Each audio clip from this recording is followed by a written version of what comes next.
Nous allons maintenant accueillir Monsieur Jean-Michel Jarre. Bonjour monsieur. Bonjour, je suis ravi de vous rencontrer. Ravi.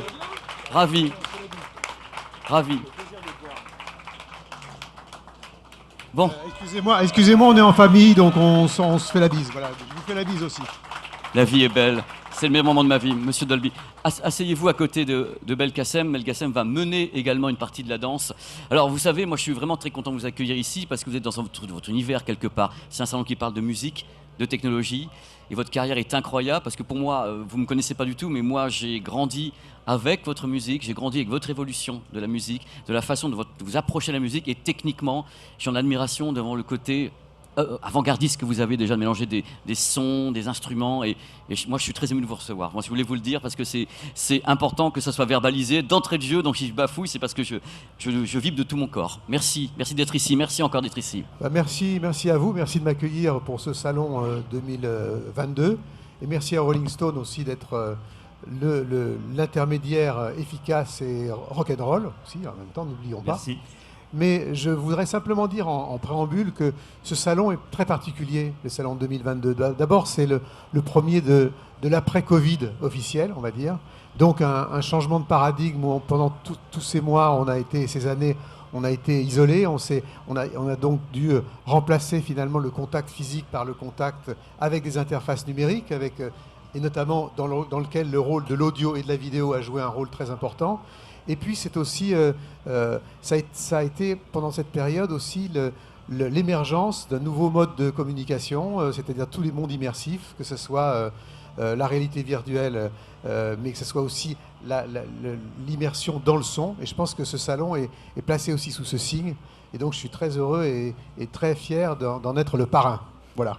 C'est merveilleux, je crois vraiment on peut faire une parce que nous sommes très heureux que vous soyez là. C'est pile poil ce qu'on souhaitait au fond de nous par rapport en effet à la thématique du salon. Je vais laisser maintenant Belkacem vous parler un petit peu de votre nouvel album Oxymore parce que je l'ai écouté, c'est un régal. Qui en lui-même est une petite révolution puisque c'est le tout premier album à avoir été entièrement conçu pour une écoute multivoix, une écoute binaurale et chose inhabituelle puisqu'on parlait justement du système Dolby Atmos où les gens enregistrent comme on enregistrait encore il y a quelques mois où on ne concevait pas encore le son binaural alors que vous avez travaillé justement sur chaque son qui pouvait sortir de chaque voix et ça c'est quand même une vraie révolution en soi. Alors ce qu'il faut bien comprendre c'est que pendant des siècles finalement nous les musiciens on a eu un rapport frontal à la musique, c'est-à-dire que quand on compose pour l'orchestre on visualise l'orchestre en face de soi. Quand on est en studio, on a des haut-parleurs en face de soi. Quand on est en concert, on a une sono en face de soi. Finalement, on a un rapport 2D, qu'on soit auditeur ou créateur, on a un rapport 2D avec la musique. Mais en fait, la stéréo n'existe pas dans la nature. Quand on se parle, on se parle en mono. Quand un oiseau chante, il chante en mono. Mais en revanche, dans ce salon, pendant qu'on se parle, on entend partout autour de nous les sons de la vie, les sons du quotidien qui nous entourent. C'est-à-dire que le champ auditif est de 360 degrés.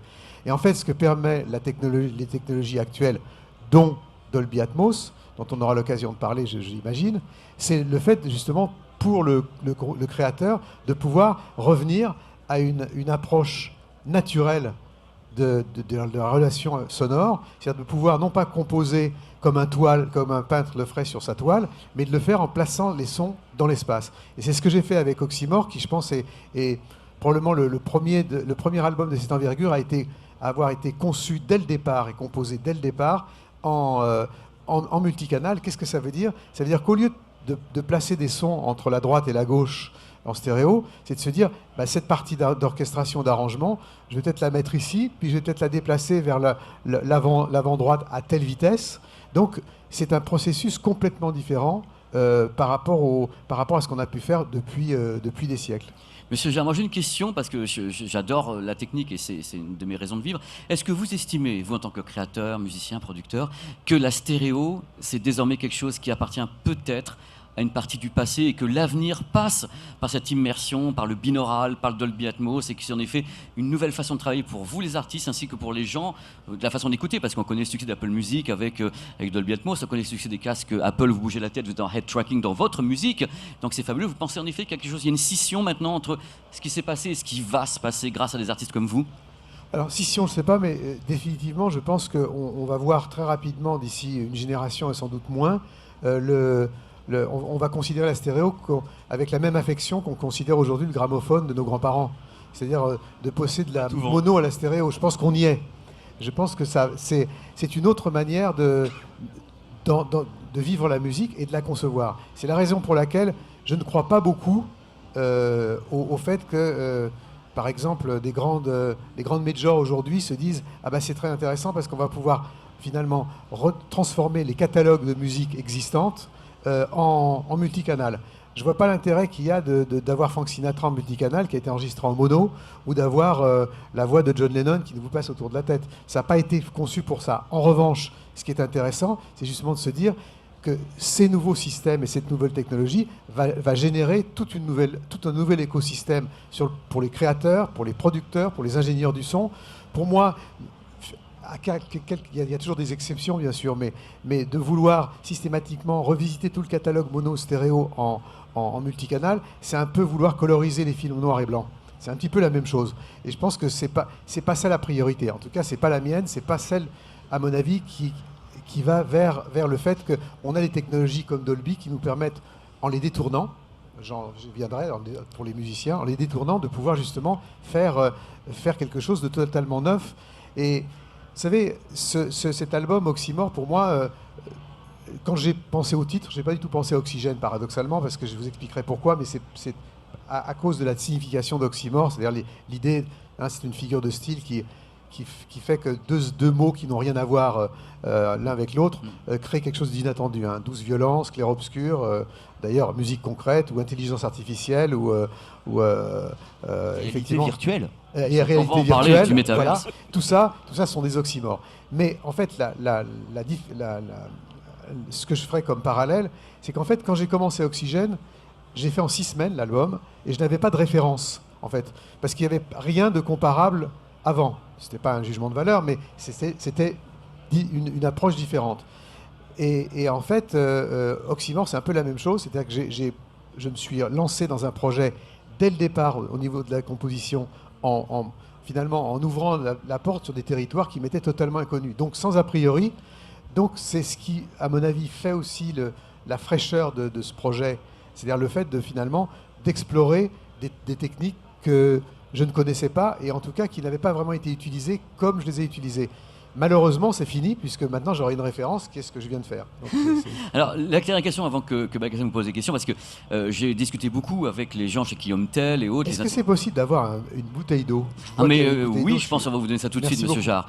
J'ai discuté beaucoup avec les gens dans les studios de mastering et autres qui font de l'EBMOS. Est-ce que ça a été plus compliqué pour vous, Monsieur Jarre, de travailler avec du multicanal qu'avec de la stéréo? Est-ce qu'il y a une difficulté différente? Parce que vous travaillez en multicanal et que vous rassemblez tout en stéréo, c'est peut-être moins aisé que de travailler directement en immersion plutôt que d'avoir à faire de la manip derrière. Quelle était votre approche là-dessus?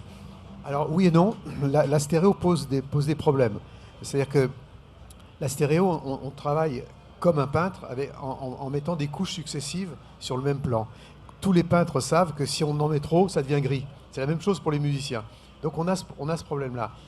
L'avantage de la stéréo, c'est qu'on est habitué culturellement à la stéréo et qu'on a des réflexes, notamment ce qu'on appelle sur les problèmes de fusion, c'est-à-dire de pouvoir arriver à avoir une glue, une colle qui se passe entre les différents éléments, que ce soit quand on écrit pour l'orchestre ou qu'on fasse du hip-hop ou de la techno, c'est pareil.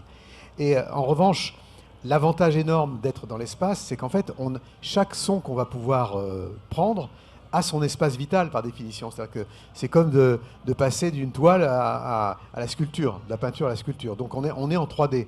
Alors ça a des avantages, mais c'est compliqué parce que chaque son, finalement, se retrouve un peu à poil, si j'ose dire. C'est un peu nu. Et donc du coup... Ce sont des objets sonores. Ce sont des objets. Donc il faut arriver à trouver la glue, à trouver la colle entre chaque, le liant. Et donc c'est différent. Et puis il y a un autre problème aussi par rapport au multicanal, c'est tout le problème du bas médium. C'est-à-dire tout ce qui est drum and bass, c'est-à-dire tout ce qui est percussion, c'est tout ce qui est dans le low range, enfin bon, la partie basse du spectre, qui est compliqué à maîtriser. Et donc là, il a fallu expérimenter. Je donnerai un exemple. Je travaillais beaucoup à Radio France Service Public. J'en profite pour rendre hommage au service public qu'on critique souvent pour de bonnes ou mauvaises raisons, peu importe, mais qui est vraiment défricheur en matière sonore. C'est au service public qu'on doit le début de la FM, le binaural, le multicanal. La quadriphonie, parce que je crois que c'était parmi... La quadriphonie, c'était exactement. Et yes. Et donc, du coup, l'idée, c'est justement d'arriver à pouvoir résoudre ce problème de bas médium. Et en fait, on a systématiquement tenté des choses. Par exemple, pour un morceau, pour un autre, est-ce qu'il fallait mettre, par exemple, toute la partie grave en stéréo à l'avant? Ou est-ce qu'il fallait être en croix, par exemple, comme ça, ou en X? C'est tout des problèmes que finalement on a expérimenté et on a approfondi de manière empirique. Alors, je voudrais dire un petit mot par rapport à mon voisin de Dolby. C'est qu'en fait, Dolby au départ a été développé pour le cinéma, pas pour la musique. Donc pour nous, musiciens, c'est un problème. On est d'ailleurs sérieusement très, très proche avec les ingénieurs Dolby pour justement résoudre un certain nombre de problèmes. En gros, la technologie de Dolby a été développée pour les salles de cinéma, c'est-à-dire de ce qu'on appelle, mon voisin sait ça encore mieux que moi, j'imagine, mais en situation héliocentrique. C'est-à-dire que où qu'on soit dans un théâtre, on doit avoir le dialogue dans un théâtre, dans une salle de cinéma, vous avez compris. On doit en fait avoir le dialogue au centre, la musique à droite et à gauche, et les effets, en gros, pour schématiser, à l'arrière. Nous, on est plus égocentrique dans la musique, c'est-à-dire qu'on a besoin d'être au centre du lieu, d'avoir un rapport équidistant avec à 360 degrés et pas nécessairement avantager l'avant de l'arrière. Donc c'est tout ça qu'il a fallu qu'on adapte pendant la création d'Oxymore. Et en même temps, l'autre chose, c'est le fait de passer du multicanal avec haut-parleur au binaural, au casque, qui est encore autre chose, puisque, a priori, la notion d'espace, c'est presque un oxymore et un pléonasme de dire que d'essayer d'avoir la notion d'espace avec quelque chose qui est collé aux oreilles, on peut imaginer que ça demande donc des trucs physiques qu'on appelle des filtres de transfert pour que le cerveau, en fait, qu'on trompe le cerveau pour arriver à ce que le cerveau recrée la notion d'espace avec le casque. Et ça aussi, ça demande aussi une approche différente. Et donc, dans la production, c'est assez compliqué puisqu'on a à la fois conçu la spatialisation pour le multicanal, pour le live et pour les casques. C'est passionnant. C'est fou. Merci. Et justement, on parlait de temps, 6 semaines pour Oxygène. Combien de temps pour Oxymore? Parce que là c'était en fait, pas 6 semaines. Là. Alors en fait, ça a été 6 semaines pour la composition. Aussi, c'est pour ça qu'il y avait un lien. Mais j'ai passé 9 mois pour la spatialisation avec Hervé Desjardins, qui est l'ingénieur en chef du studio Innovation de Radio France, avec qui on a travaillé. On a beaucoup travaillé ensemble déjà depuis quelques années sur tous ces sujets pour essayer justement de repousser des techniques qui ne sont pas encore adaptées. C'est-à-dire que Dolby n'a pas vraiment réfléchi aux musiciens encore. Ils y réfléchissent, mais il faut les amener petit à petit. Allez, au boulot. C'est un effort. C'est pas moi qui l'ai dit, c'est pas moi qui l'ai vers dit. nous. Mais le truc, ils ont quand même créé, attendez, Jean-Michel, ils ont créé Dolby Atmos for Music, ils ont libellé en quelque sorte le truc. Donc il y a un début de réflexion, c'est pas pour les défendre, mais c'est vrai qu'à la base, vous avez entièrement raison sur l'idée que c'était pour le cinéma, c'était des objets sonores qui étaient dans la salle. En fait, on peut pas. C'est indéniable, Dolby. Quand je demande même aux gens, je travaille chez Dolby, ils me disent ah oui, Dolby Cinéma, forcément, c'est Love Story. Donc oui, le format est né au cinéma, néanmoins, on l'a vraiment conçu en sachant qu'il allait rompre la barrière du cinéma. Il allait pouvoir s'adapter et évoluer avec différents besoins, dont celui de la musique. Et je pense que ce qui a été assez intéressant dans ce projet, c'est l'étendue et la spécificité technique d'Hervé et toute l'expérience en fait autour de l'immersif et du binaural. Quand on a mis les pieds dans le studio, on s'est rendu compte que le procédé était très très très très très complexe, mais au final, le résultat est quand même très satisfaisant. J'ai écouté au casque le binaural, je me suis pris une claque, une claque spatiale. Alors ce qui est intéressant par rapport à Dolby, c'est qu'en fait, quand on a travaillé, on a finalement fait un partenariat avec Dolby qui est pas un partenariat ordinaire, c'est pas un partenariat commercial. Peut-être qu'il débouchera sur cet aspect-là, mais en fait on est parti avec Hervé Desjardins, avec donc l'ingénieur du son avec qui j'ai travaillé. On est parti à Londres dans le studio de référence de Dolby pour faire les réglages. Afin qu'on puisse toutes les sessions d'écoute et les séances d'écoute, comme je ne peux pas multiplier un peu dans le monde entier, qu'on puisse les faire dans les salles Dolby Atmos, qui sont référencées Dolby Atmos dans le monde. Je crois qu'il y en a à 500, je crois, les vrais, parce qu'il y a des vrais et des fausses. Enfin, je ne veux pas rentrer dans le détail, mais les vrais, et c'est pas du tout désagréable par rapport aux fausses, c'est-à-dire qu'il y a des théâtres existants dans lesquels il y a des installations Dolby Atmos qui ont été installées, et puis il y a des salles qui ont été faites en fonction du Dolby Atmos. Il y en a quelques-unes. Il y en a une à Paris, c'est Beaugrenelle, par exemple. Il y en a une à Londres qui est Leicester Square, qui, à mon avis, est une des meilleures du monde. Et on a fait nos essais ici. Et l'avantage énorme, c'est qu'en fait, on a un standard. C'est la première fois qu'on a réussi à avoir un standard d'écoute. C'est-à-dire que où qu'on joue Oxymore dans une salle Dolby dans le monde, on aura exactement le même son. Ça, c'est quand même, pour le musicien, un rêve, quoi. Et ça a été le cas dans plusieurs villes, je crois. Il y avait Milan, Berlin pour le moment, Los Varsovie. Angeles, Varsovie. Ouais. Et puis ensuite, le Santiago du Chili, Auckland, des endroits où pour la sortie d'un album, on faut comprendre qu'on n'y va pas non plus tous les jours. Et donc c'est évidemment un avantage énorme pour partager justement une expérience pas seulement technique, mais émotionnelle, parce qu'au bout d'un moment, on est au salon du son, et je rappellerai pour tous les audiophiles qui souvent sont obsédés par les câbles en or, que ce qui est important, c'est ce qui passe dedans. C'est-à-dire c'est quand même la musique. Vous avez raison. Donc je connais effectivement des gens que je cite. Mais ouais, attendez. On le sait tous. Ouais. Mais on le sait. Vous êtes audiophile vous-même? Bien sûr, oui, non, mais je suis moins obsédé par. Enfin, j'ai été obsédé pendant un moment par la grosseur des câbles. Je vous raconte une anecdote qui est intéressante par rapport au salon du son que certainement connaissent. C'est pourquoi dans les années 60, on était tellement obsédé et on rêvait du son américain qui était très chaud et on n'arrivait pas du tout à l'avoir. Et en fait, il y a une raison physique, c'est le cuivre. C'est-à-dire la différence entre le 110 et le 220. C'est-à-dire qu'après la guerre, on n'avait pas d'argent en Europe et donc on a décidé de passer sur le 220, c'est-à-dire pour économiser la quantité de cuivre dans les câbles. Et donc, en fait, le fait d'avoir, en 110, d'avoir un taux de pourcentage de métal beaucoup plus important dans les câbles donnait cette espèce de côté chaleureux, chaud, et qui ne venait pas du tout seulement du talent des musiciens, mais qui venait de la technologie. Donc la technologie est importante pour nous tous. Mais ça, c'était l'idée de base de Klipsch, qui a basé une partie de sa carrière là-dessus, et de JBL, qui avait un son particulier, vous savez très très bien. C'était vraiment, et c'est l'explication, c'était le cuivre à chaque fois. Non, mais c'est merveilleux, parce que là, on vous tient beaucoup, mais j'ai encore plus de questions, parce qu'on a la chance de vous avoir.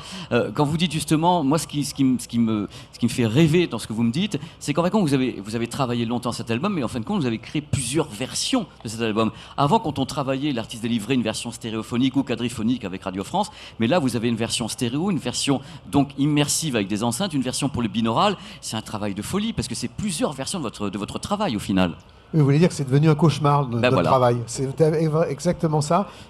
Avant, on avait une version qu'on faisait pour le vinyle. Ensuite, c'est le vinyle et le CD. Et maintenant, il y a différentes plateformes en stéréo qui n'ont pas non plus les mêmes caractéristiques. Il y a maintenant effectivement le binaural. Il y a Apple d'un côté, il y a Amazon, et donc il y a des plateformes qui prennent, il y a comme Qobuz, comme Tidal, qui ne sont pas exactement. Ils ont le THX, ils ont une version de THX. Voilà, il y a aussi, je pourrais, malgré le fait que j'ai un ami de Dolby qui est assis sur le même canapé, rendre quand même hommage à Fraunhofer, qui est l'autre développeur européen, allemand, qui ont créé le MP3. Fraunhofer a créé le MP3. Et qui ont un système multicanal qui est très très bon aussi. Et c'est important qu'il y ait effectivement une émulation entre les États-Unis et l'Europe. Vous connaissez mes convictions là-dessus. Et justement, puisqu'on parlait de production, est-ce que en créant ce disque, vous avez aussi, puisqu'il y a eu beaucoup de plâtre essuyé, créé un standard de production, une méthodologie à l'usage des confrères preneurs de son, musiciens, etc. C'est ça l'idée. L'idée, en fait, derrière ce projet, c'est aussi de pouvoir réfléchir à comment démocratiser les outils de création, de production. C'est-à-dire mettre à disposition aux jeunes artistes, aux jeunes créateurs des outils qui permettent justement de spatialiser le son à moindre frais, de trouver des plugins, des logiciels qui permettent justement de pouvoir le faire. On en discute beaucoup aussi avec nos amis de Dolby, qui ont eux aussi des logiciels qu'on va pouvoir mettre à disposition pour les jeunes artistes. On est en train de travailler très sérieusement sur une académie du son avec le service public pour justement former cet écosystème de demain sur le plan justement des outils notamment versé dans l'immersion sonore. Et à Paris, il y a l'IRCAM qui travaille dessus depuis très longtemps, sur le binaural et autres, ce qui m'amène moi à vous parler, parce que dans votre univers, vous parlez beaucoup d'immersion, l'immersion, et c'est quelque chose qui vous tient au cœur, et à moi aussi. Et si on parlait un petit peu de vos projets autour du métaverse, parce que ça c'est quand même quelque chose, il faut que vous en parliez, vous êtes un acteur, vous êtes novateur sur tous les points, il n'y a pas que la musique, il n'y a pas que le Dolby Atmos, il y a également ce pan de votre carrière, moi j'aimerais bien vous en entendre parler, quoi, du métaverse. Et ça vous fait rêver, parce qu'il y a des gens, c'est pas très bien vendu, je trouve, et c'est ce qui m'ennuie. Aujourd'hui, et c'est pas du tout hors sujet d'en parler ici dans ce salon, voilà. qui est le salon de l'audio et de l'image. Donc, et c'est vrai qu'on commençait notre conversation avec le fait de se dire qu'on a changé de paradigme après la période de Covid, que finalement la planète s'est habituée à avoir des interfaces numériques entre soi-même et sa famille, ses collègues de travail, etc. Et donc, finalement, on s'est habitué à ces outils. Et en fait, le fait d'être immergé est quelque chose qui fait partie aujourd'hui de notre quotidien, de plus en plus, avec bien sûr la réalité virtuelle, mais avec le développement des voitures électriques, le fait qu'on est de plus en plus dans des endroits où en fait l'immersion fait partie de notre quotidien. Je rappellerai quand même que la réalité virtuelle, c'est vieux comme le monde. En fait, le premier objet de réalité virtuelle, c'est le livre. En fait, quand on lit un bouquin, on se projette dans un imaginaire, on imagine les protagonistes, on s'immerge, et on devient ou voyeur ou acteur de l'histoire qu'on suit. Donc c'est quelque chose qui fait partie de notre imaginaire. Aujourd'hui, on franchit un pas supplémentaire, qui est le fait de se dédoubler avec notre jumeau numérique, notre avatar, dans un univers qui n'est pas nécessairement dystopique comme Matrix, mais qui peut être très poétique. Il y a une dimension sociale dans le métavers qui m'intéresse beaucoup. Je vais vous raconter une anecdote. Récemment, j'ai développé, donc, on pourra en parler 2 secondes, un univers virtuel avec la start-up Vroom pour la sortie d'Oxymore, qui s'appelle Oxyville, qui est une ville un peu entre Metropolis et Sin City, dans laquelle je fais des concerts live et dans lequel je vais laisser les clés comme maire du village à un moment donné à d'autres artistes pour pouvoir aussi faire ce qu'ils veulent faire. Et en fait, quand on répétait, on avait invité des gens qui étaient donc du monde entier, qui étaient présents dans le même lieu comme on est ici, dans la réalité virtuelle, le principe que vous connaissez. Et il y avait un type qui était de Shanghai, un autre qui était de Rio, tout le monde dans la même pièce. Et puis il y avait une fille qui était là, qui bougeait de partout, qui posait plein de questions, qui était hyper excitée. Elle était donc, on discute, et je lui pose des questions, et en fait elle était de Manchester. Et à la fin de la conversation, je découvre qu'elle était tétraplégique et que c'était la première fois qu'elle assistait à un concert et qu'elle avait dansé toute la soirée. Donc c'est aussi ça le métavers, c'est aussi ça la réalité virtuelle. Il y a cette espèce de côté poétique et inclusif, même si le mot est ambigu en ce moment, mais en tout cas justement d'avoir cette manière de se connecter à tous les sens du terme. Et je pense que cela aussi, c'est un mode d'expression en soi dont il ne faut pas avoir peur. Vous savez, au début du cinéma, les gens disaient, à l'époque des Frères Lumière, qu'est-ce que c'est que ces gens-là qui s'agitent sur un drap blanc, c'est pas des vrais acteurs, le un train de véritable la acteur. Ciotat, avec les gens qui ont peur du cinéma, parce que c'est trop vrai. Qui avaient peur. Ils avaient et en peur. même temps, en disant, mais les vrais acteurs, c'est quelqu'un qui est sur une scène avec un public comme aujourd'hui. Et en fait, le cinéma est devenu l'art majeur qu'on connaît. Donc aujourd'hui, aujourd'hui, il reste que 15 secondes, donc je vais raccourcir les adverbes. Et donc, du coup, donc en fait, le cinéma est devenu l'art majeur qu'on connaît. Donc concrètement, moi je suis très impliqué dans la réalité virtuelle depuis longtemps. Je milite beaucoup pour qu'on puisse accéder à une souveraineté en matière de métavers franco-européen. Je pense que c'est très important. On a laissé filer Internet il y a une vingtaine d'années. Ne refaisons pas la même erreur. C'est-à-dire qu'on a trop souvent en France et en Europe eu tendance à séparer les outils de production. On en a parlé beaucoup avec Rolling Stone, les outils de production, les outils de diffusion, et que si le jus de cerveau, on en aura toujours. En revanche, il faut qu'on puisse avoir la maîtrise de notre distribution, qu'on ne passe pas par les fourches codines de plateformes américaines en particulier, qui demain peuvent fixer les tarifs de notre travail, éventuellement appliquer des problèmes de censure pour des raisons de format idéologique. On est en plein dedans. Hein. Et ce sont des choses qui sont capitales. Et ça, il ne faut pas qu'on passe à côté du train. On a fait, il y a 40 ou 50 ans, quelque chose qui s'appelle Airbus, qui faisait rigoler tout le monde en disant on va faire partie de la souveraineté aéronautique.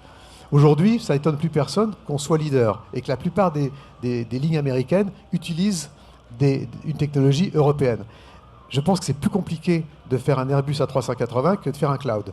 Et le cloud indépendant, c'est urgent. Les plateformes de métaverse, c'est urgent. Parce que c'est la seule manière, justement, pour nous de pouvoir, justement, y compris en continuant à avoir des partenariats comme avec Dolby, qui est une société américaine, par exemple, mais que les choses se rééquilibrent par rapport à ce qu'on a vécu depuis 20 ou 30 ans avec l'Internet classique. Et moi, dans votre discours, moi je suis tout à fait d'accord avec tout ce que vous dites, mais le truc, ce que je perçois, et quand je parle aux gens et autres, c'est la perception justement qu'on a du métaverse, qui est peut-être très floue. Que justement, vous parlez de quelque chose, d'un consensus comme ça, européen, quelque chose qui serait de nous. Vous parlez du cas d'Airbus, c'est vachement bien parce que c'est vraiment ce que je pense. Mais comment faire en sorte qu'on brise ces barrières liées au métaverse où les gens sont à la fois effrayés, attirés, comme une sorte de trou noir qui pourrait nous envelopper, nous engloutir. J'arrive pas à voir comment donner le vrai message pour que le public y adhère. J'arrive pas. Alors cette discussion-là, on aurait pu l'avoir il y a 30 ans avec Internet. Oui, c'est-à-dire vous avec avez Internet, raison, personne n'y Internet, c'est comprenait mondial, rien, je tout le vous monde parle. avait peur, maintenant on ne peut plus vivre 5 minutes sans. C'est exactement ce qui va se passer avec toutes les technologies immersives en plus rapide. Et donc aujourd'hui on confond le métavers, la réalité virtuelle, les crypto-monnaies, Voilà. les NFT, le business, Merci. la bourse, etc., etc. Mais tout ça va se calmer. Voilà, et en fait on c'est pense- par la preuve, et c'est encore une fois, c'est par la culture, c'est par la création, avec des œuvres comme celles que je peux faire et que beaucoup d'autres créateurs peuvent faire, que les gens vont s'y habituer. Quand on est passé du noir et blanc à la couleur, il n'y a pas eu besoin d'évangéliser la planète pour comprendre que c'était plus intéressant que le noir et blanc. Jean-Michel, comment on va découvrir Oxymore en live prochainement? Tourner?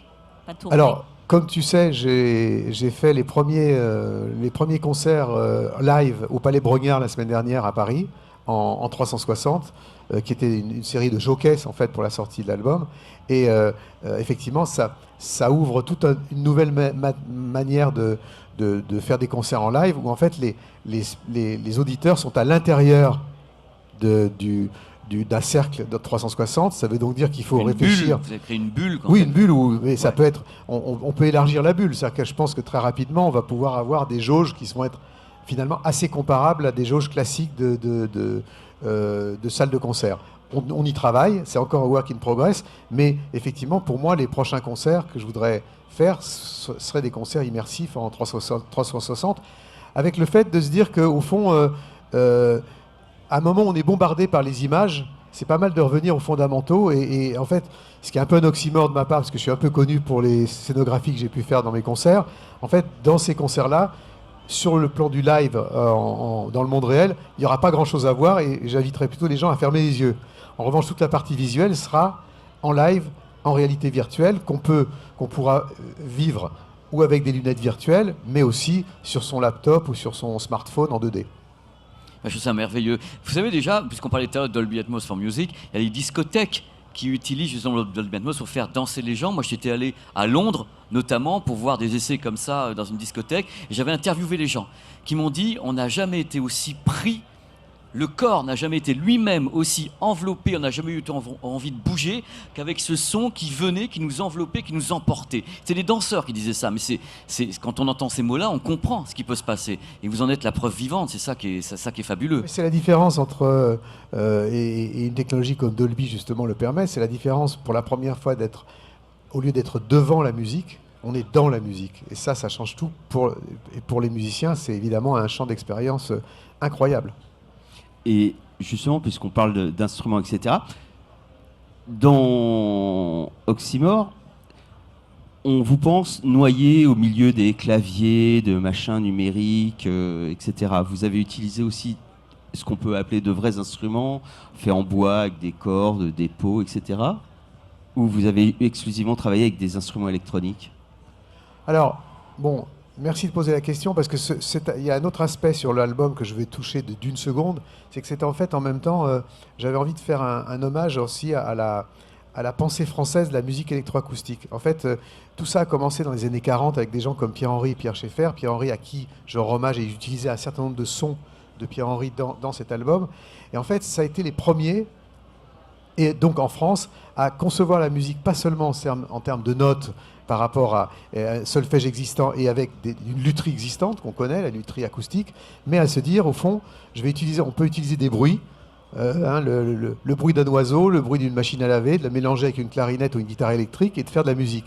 Et cette idée-là, qui était totalement d'avant-garde dans les années 40, elle vient d'ici, et notamment du service public, parce que le groupe de recherche musicale était attenant au service public à ce moment-là, et en fait a apporté, c'est une contribution majeure à la manière dont on fait de la musique aujourd'hui. Qu'on fasse aujourd'hui du hip-hop, du rock, de la techno, de la pop, de tous les genres confondus, on utilise tous des sound effects, des effets sonores, et on est tous devenus un peu sound designers, c'est-à-dire qu'on mélange des bruits de la nature, des bruits du corps humain, le bruit du battement de cœur, ou dans son beat pour les gens de rap ou de hip-hop ou les DJ. C'est devenu une grammaire. Et cette grammaire, elle est née ici en France, et c'est bon de le rappeler. Et c'est vrai qu'il y a cette espèce d'approche organique et aussi poétique qui vient aussi d'un autre mouvement français, le surréalisme, c'est-à-dire le côté Marcel Duchamp, le côté, on met, ce que je disais, on mélange un son d'oiseau avec une clarinette, il y a un côté Marcel Duchamp là-dedans, et qui est très poétique. Et c'est tout ça que ça recouvre Oxymore, c'est-à-dire à la fois un lien entre les années 40, c'est-à-dire pratiquement il y a un siècle en gros, et puis demain matin, avec des gens comme Dolby, justement. Ce mélange, cette passerelle entre le passé et le futur qui rend notre musique sur le plan électroacoustique électronique française et européenne si légitime. La musique électronique n'a rien à voir avec le jazz, le rock ou le blues, n'a rien à voir avec les États-Unis au départ.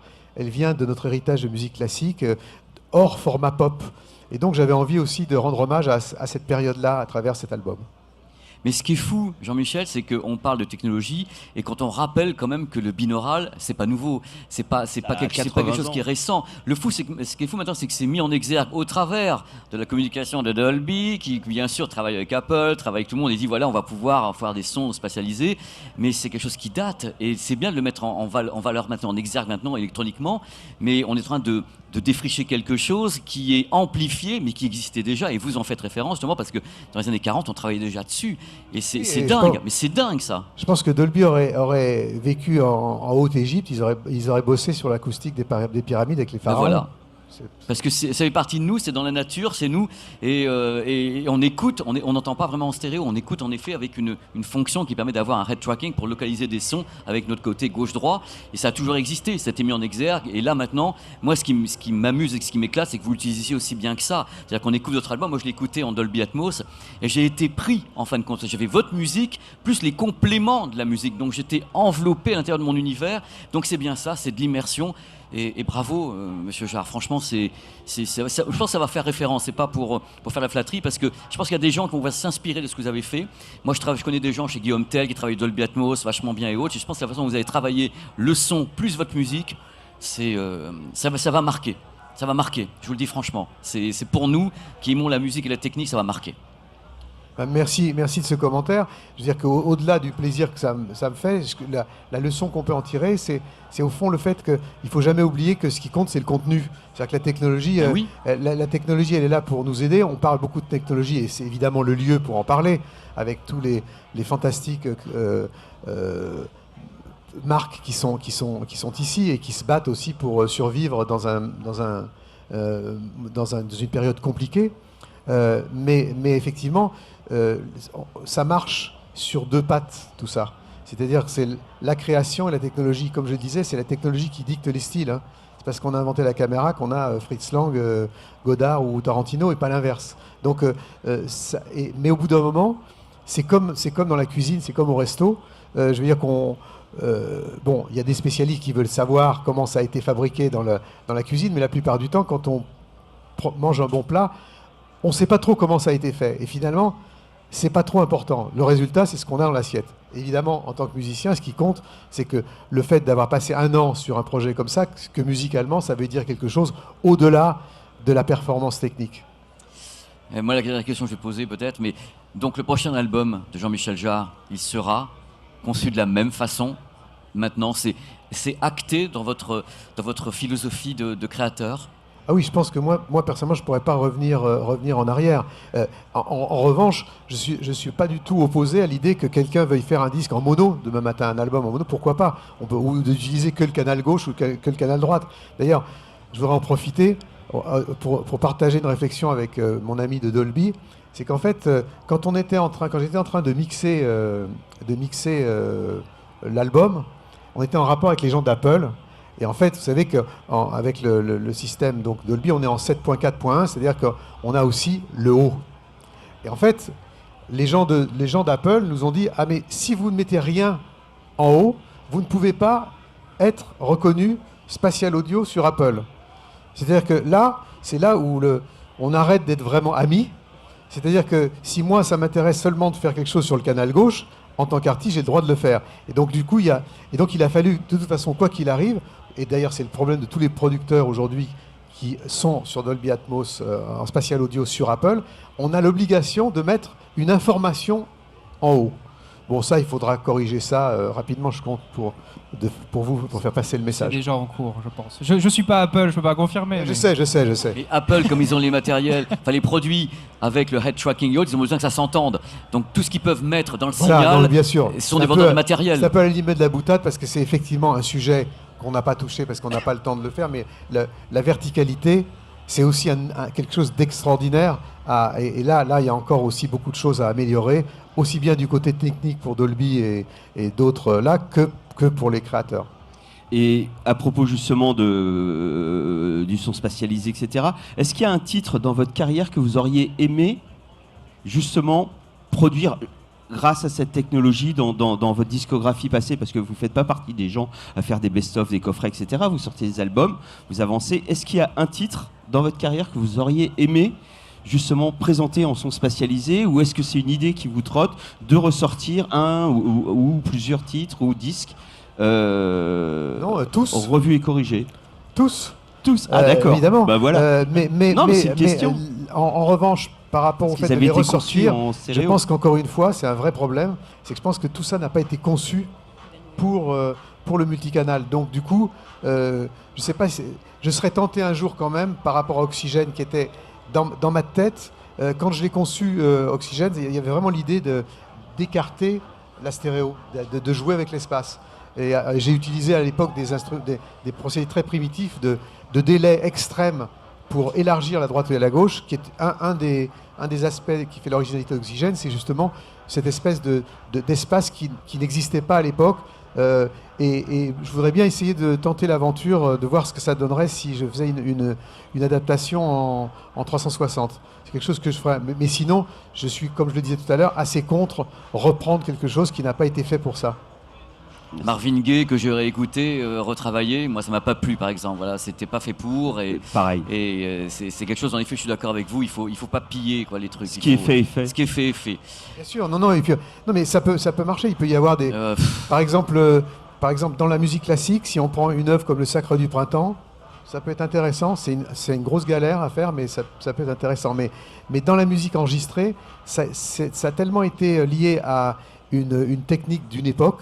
Quand on prend Marvin Gaye ou autre, toutes les procédés d'enregistrement de cette époque, c'est ça qui donne la chaleur et l'âme du projet.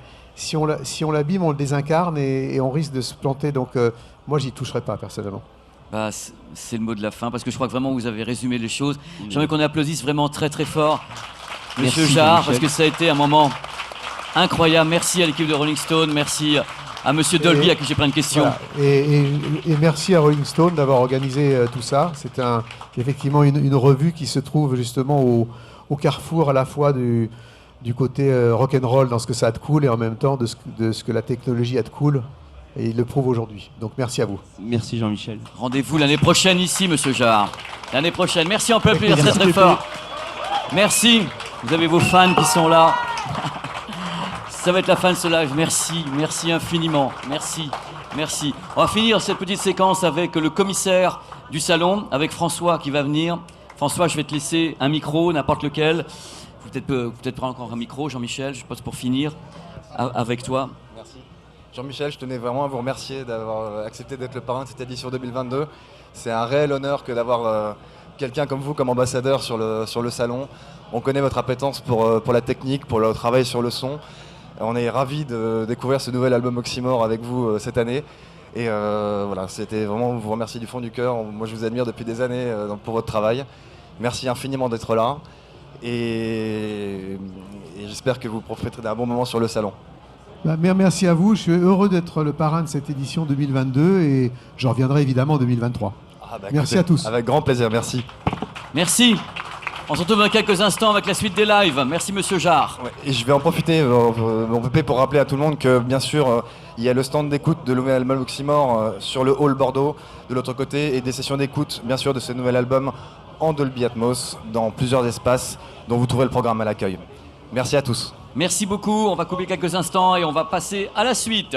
À bientôt, à bientôt. Bien sûr, vous trouverez ce live en replay sur la chaîne YouTube. Un peu partout, on va faire des découpages. Monsieur Jarre était là et ça, on va pas rater ça. À tout de suite. Allez, cut off.